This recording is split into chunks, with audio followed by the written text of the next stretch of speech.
حدیث نمبر 6033 حضرت انس بن مالک رضی اللہ عنہ سے مروی ہے کہ رسول اکرم صلی اللہ علیہ وسلم نے فرمایا، معراج کی شب میں حضرت موسیٰ علیہ السلام کے پاس آیا۔ ایک روایت میں ہے کہ میں سرخ ٹیلے کے پاس سے گزرا اور وہ حضرت موسیٰ علیہ السلام اپنی قبر میں کھڑے ہوئے نماز پڑھ رہے تھے۔ حدیث نمبر 6034 حضرت انس رضی اللہ عنہ بیان کرتے ہیں کہ رسول اکرم صلی اللہ علیہ وسلم نے فرمایا، شب معراج حضرت موسیٰ علیہ السلام پر میرا گزر ہوا تو وہ اپنی قبر میں نماز پڑھ رہے تھے۔ ایک روایت میں ہے کہ معراج کی شب میرا گزر ہوا۔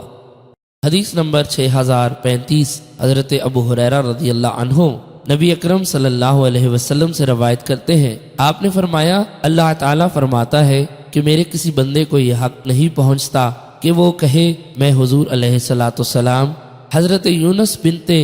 متی علیہ السلام سے افضل ہوں۔ حدیث نمبر 6036 ابو العالیہ فرماتے ہیں کہ مجھ سے تمہارے نبی کے چچا زاد حضرت ابن عباس رضی اللہ عنہ نے رسول اکرم صلی اللہ علیہ وسلم سے روایت کرتے ہوئے بیان کیا کہ کسی بندے کو یہ نہیں کہنا چاہیے کہ میں یونس بنت متی علیہ السلام سے بہتر ہوں، اور آپ نے انہیں ان کے والد کی طرف منسوب کیا ہے۔